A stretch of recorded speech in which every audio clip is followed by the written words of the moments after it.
The organizers asked us, speakers, not to talk too much about our companies and our products. I won't talk about our products. If you want to know more about it, just buy a BMW or rent one, a car or a motorcycle, then you know. But I want to talk a bit about our company. What you see on this picture is our headquarters. It's located in the middle of Munich, very close to the Olympic Park. And everyone at BMW don't call it headquarters. They say it's the Vierzylinder, the four-cylinder building. And it used to be the four-cylinder building for decades because it celebrated its 50th anniversary just 1 year ago. But a couple of years ago, they illuminated this building in a way of showing it as batteries. So no more four-cylinder, it's batteries right now. And that's one of the big transformations the automobile industry is walking through at this moment, together with many more. And to challenge all these new transformations, we need something extra to the conventional processes in the automobile industry. There's a nice professor, Daniel also mentioned in his speech a nice citation, and this professor said, everyone worldwide has access to similar technologies, but the crucial thing is what to do with it to get the competitive advantage. And that's exactly what has to be done by the companies. How do we do it and where do we do it? I showed you the four-cylinder, and this is now the research center close to Munich. It's about 10 kilometers north. It's Garching. It's the place where also the technical university is located. So we are working very closely together, as well as with the Unternehmertum, the entrepreneurship center. You see some nice locations. Up in the right, you see our BMW startup garage. I will mention it in a couple of minutes. And down, you see the internal BMW accelerator. Nice building, not so much like the regular offices, as you can see. So what are we doing there? My pleasure is to head the technology scouting and forecasting. This is the boxes with the red frame at the Open Innovation Department at BMW. We have other formats. Why do we do this? There are so many things coming or raining on the automobile industry, so we have to look outside the box. You call it open innovation. It's not enough just to ask our own technical engineers. It's not enough to ask our suppliers. We have to go outside. We have to look for universities, for startups, for cross-industries. We have to ask our internal entrepreneurs to building up new business models, for example. And if we have no solution at all, we even go on a crowd platform asking the swarm intelligence. But the most important output of these four formats, tech scouting, startup garage, accelerator, and crowd innovation, is the transfer to our internal customers. It's not you, the clients, it's the internal R&D customers. They are getting our results, our insights, our knowledge. And as an input, we also don't look only into technologies. We're talking today more about technology, but there are other trends, social trends, competitors' trends, design, mobility, energy trends, cities. So we are looking on these trends as well. We are spread all over the world. My pleasure is to coordinate, kind of coordination job, to work together with the tech offices, the BMW tech offices from west to east. The oldest one is Mountain View in the Silicon Valley. They celebrate their 25th birthday, end of this year. And the youngest one is Tel Aviv in the middle, and we also are located in Shanghai, in Seoul, and in Tokyo. And our IT guys, our IT colleagues as well in South Carolina and in Singapore. If you ask for the strategic framework, you see it below on this chart. We have a strategic framework of search fields. The classical search fields I already mentioned a bit. It's electrification, it's autonomous driving, the digital car, and of course, sustainability. But there are other, more technical search fields. AI, computing, future computing, new materials, UI devices like displays and so on. And we also look into fleet services, financial service trends, and as well as processes like production. So this is our strategic framework and our international network. So what's the job of a technology scout? 3 things. First, he or she has to find something. Scouting is pathfinding, is to find a new path, a new technology, and to recognize and identify it and to assess it. How valuable is it? Chances and risks for the company. But this creates only PowerPoint. And as you know, PowerPoint is not everything. We need hardware. We need user experience to create, to convince our management. And that's the second step, to build something. So after evaluating the technology, we try to find partners internally or externally, and we build our proof of concept prototypes. And the third part is the most difficult. It's the transfer to our internal customers, to convince our R&D colleagues, hey guys, we found something outside the box. It's not your result, it's something else, but please take it. It's important. And that's the most difficult thing. We talk about this later as well. So this is a process chart. I stole it from Trend One. That's a trend agency in Hamburg. But they allowed it, of course. It shows again the steps to collect global trends, to create a trend radar framework is the second step. We look into this process a bit more in detail because we want to talk about the how. Innovation strategy fields, that's what I mentioned, the search fields. But then it's getting really interesting because you have to transfer the results of the trend management to the innovation management. That means here to create innovation projects. And then we have the last steps for our colleagues in the headquarters are doing this, pre-development, serious development, and then to bring it on the market. You can imagine a software solution is quite quickly, can be brought to the market quickly, maybe 2 years, 3 years, but a hardware change takes sometimes 6 years. So it's a heart of a process. So to create a radar that can help to convince the company about new technology trends. So how do we come to a technology trend radar? The first is to collect the right trends, to identify the right ones. If you ask Google technology trends, you will find 500,000. If you ask automobile technology trends, you still find more than 100,000. So it's so much and it's difficult to identify the right ones.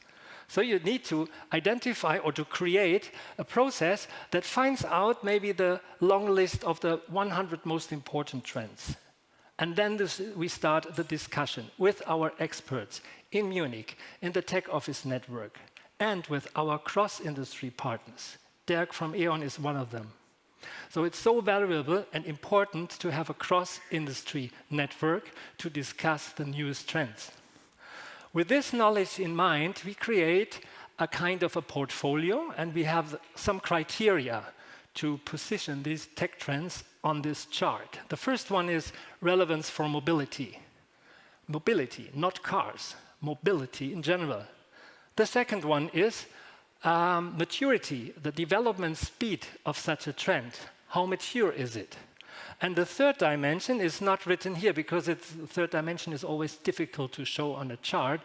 It's the BMW knowledge need. Where do we need to create new knowledge to get something outside in? And after this discussion, then we can create the radar. I show you it in a more detail in a minute, but the point is this pizza is not the end of the work.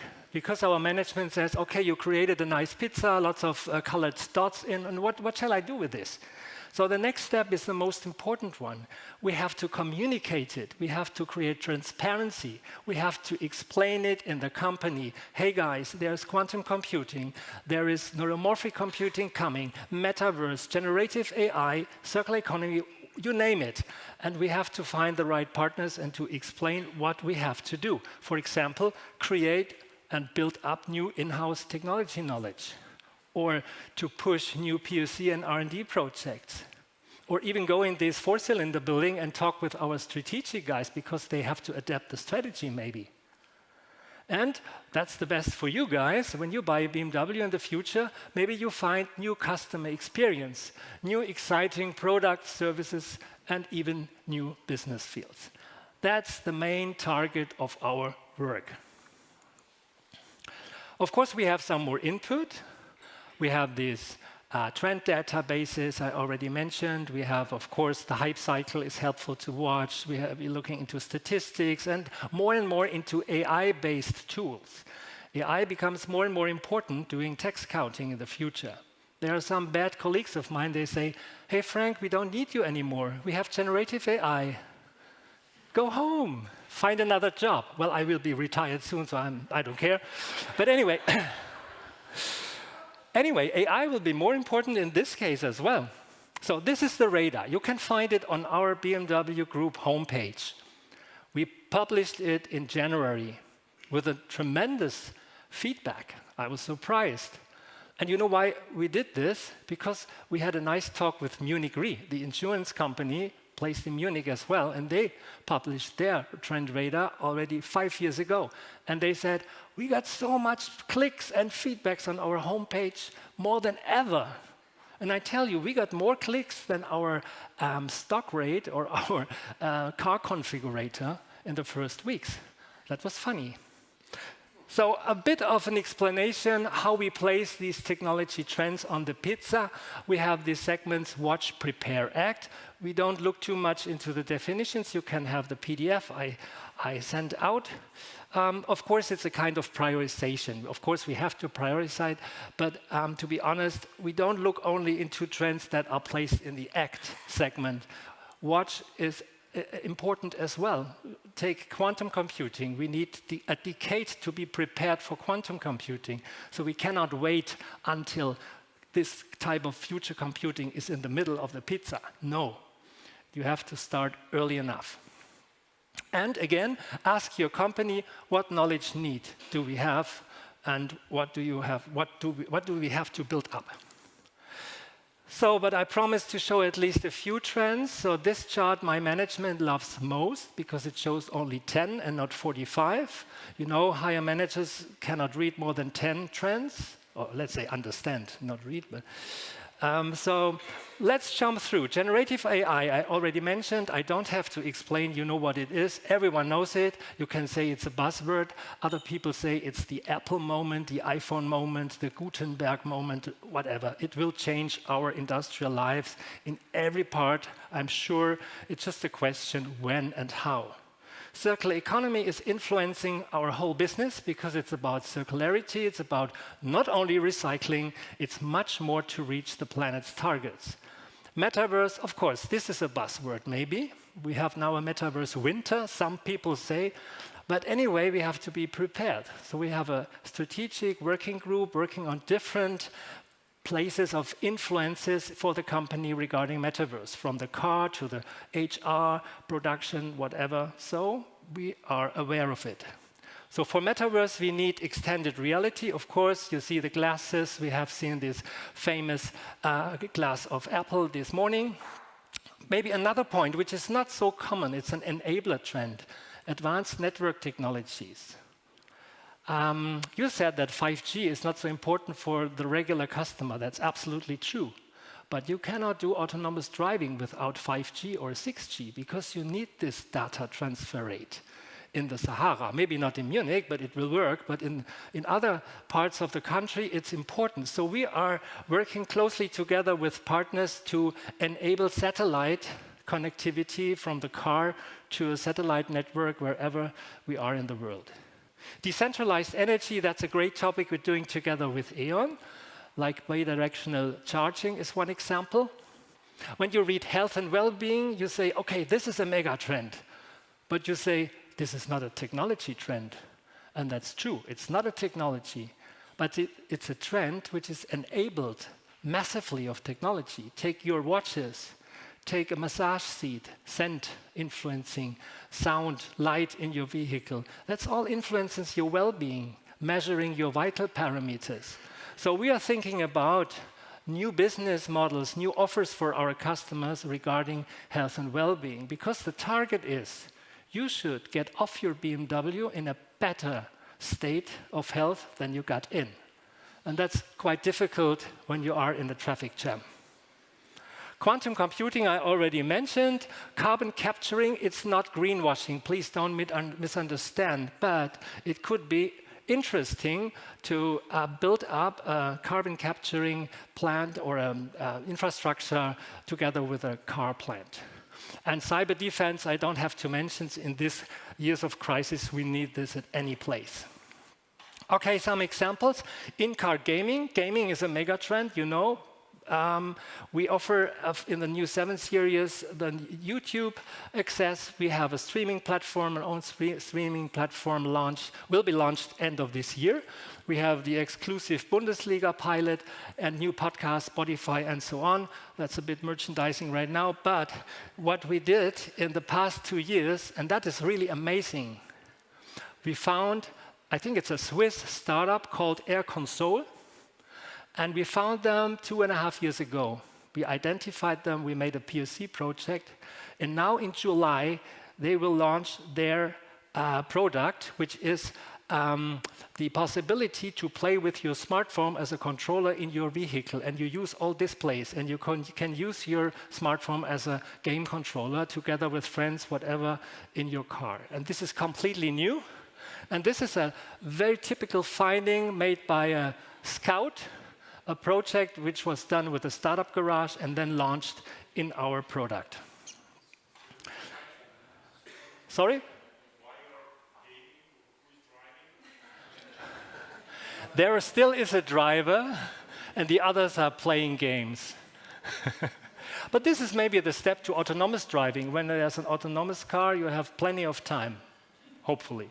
The garage, I already talked about. Maybe we jump this. You just have to know, when you know someone who has a good startup which could have a nice product for automobile business, please contact the startup garage.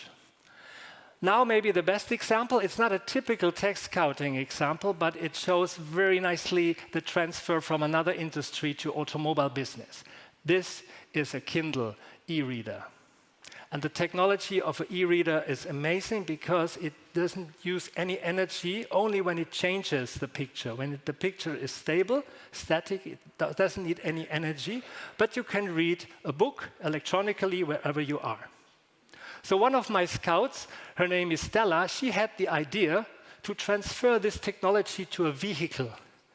And then she started in a laboratory to place segments of e-ink on the outer face of an iX.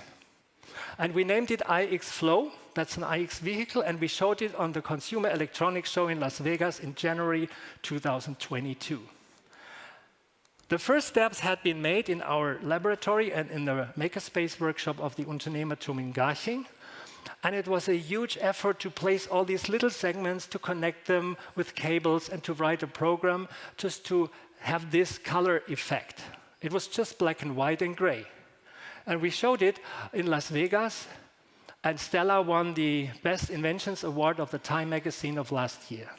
And that was a great motivation. So we thought, BMW is not only black and white, BMW is colored.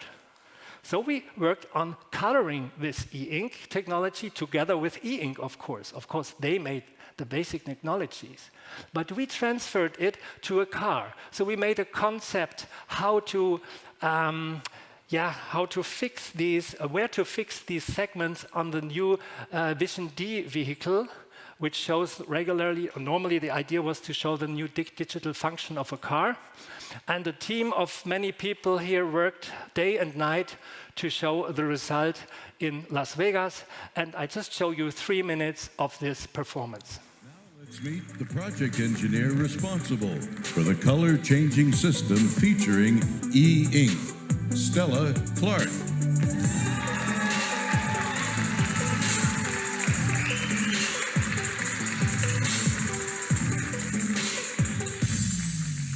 That was a cute show, Dee. You really let your true colors shine through. And you know, Stella, it was so much fun to express myself in so many colors. Well, choosing the right color is important. On a summer's day, if you want to feel light and fresh, wear white. But let's say for an evening occasion, you want to feel serious, sophisticated, elegant. Well, Dee, you show us. How about this? Nice, Dee. Then you wear black, like Kit.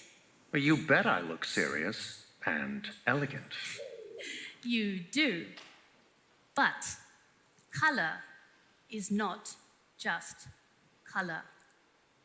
Color is emotional. It can bring us joy, and it can show us strength. Color even is functional. It can absorb light, and it can reflect light, and it can show us the complete spectrum of the rainbow. Color can show us information, and it can help keep us safe. Wow, Dee. Color can extend our personalities and show our emotions, or make us disappear if we want to. You can't see me. Color can remind us of old times and of old friends. Come on, Dee, we don't have all day. I'm getting there. I'm getting there. Can remind us of old friends. Color has a meaning in all cultures and across all age groups. It's just as Oliver said, the world is not black and white. It's purple, it's red, it's yellow, it's brown, and it changes constantly like the leaves in autumn. Yeah. So does Dee. Dee, you are the world's first full color-changing car. And thanks to E.Ink, extremely low energy. Holding a color requires no energy at all. You're not the same person every day. You're not always in the same mood. Every day you choose the color of your outfit based on your mood. And choosing it for your car will be even easier. Do you feel powerful or dynamic Oh, yeah. or sheer driving pleasure? Express it by the color of your car. Great job, Dee. And Thank what did you, you all Stella. think?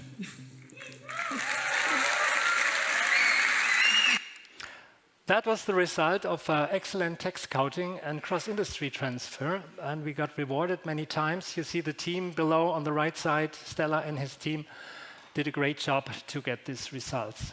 Yeah, we are communicating a lot, not only with the help of concept cars. We have this internal radar homepage. We have an external publication right now. I had the honor to give some podcasts this year, and even our R&D board member, Frank Weber, he stands behind our work and is promoting our Tech Trend Radar and the work behind. Last chart is maybe the most boring one, the driest one, but I think it's important because the title of my presentation was also Lessons Learned. So please take away 10 points regarding technology forecasting.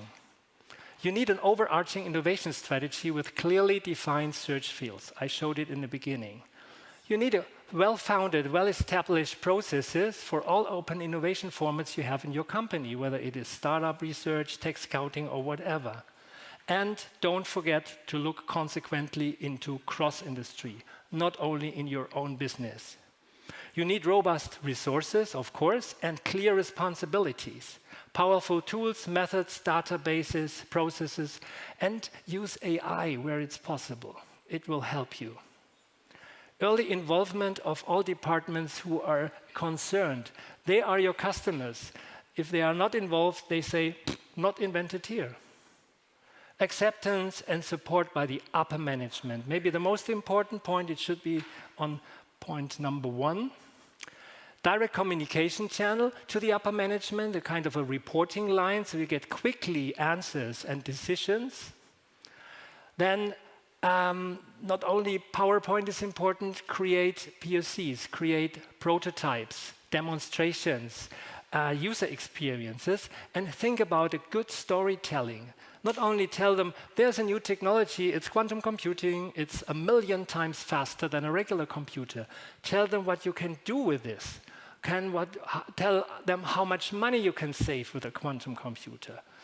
And of course, at the end, you have to measure your results. That's what we are doing. It's not always easy, but we measure our transfers from our work to our internal customers, and we have a regular reporting. And that's, from my point of view, these are the 10 success factors. I will end with a nice picture of my team.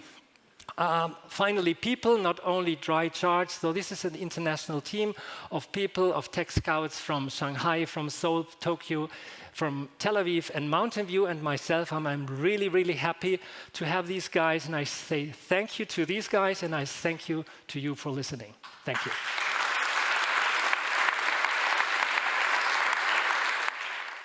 Do you have some kind of innovation process in place to define how you can use those new technologies? Because often, how we work in innovation is that we start with a problem, but for you guys, the starting point is the technology. So how do you go from the starting point? There are two processes. The one we call it pull. Pull means our R&D departments, they have a problem and they look for a solution. Yeah, they're looking for a new kind of display in the interior, maybe a lighter one, a cheaper one, a transparent one, and they ask us to scout for it. That's a pull. That's easy, because when we find something, they're happy. The other process is push.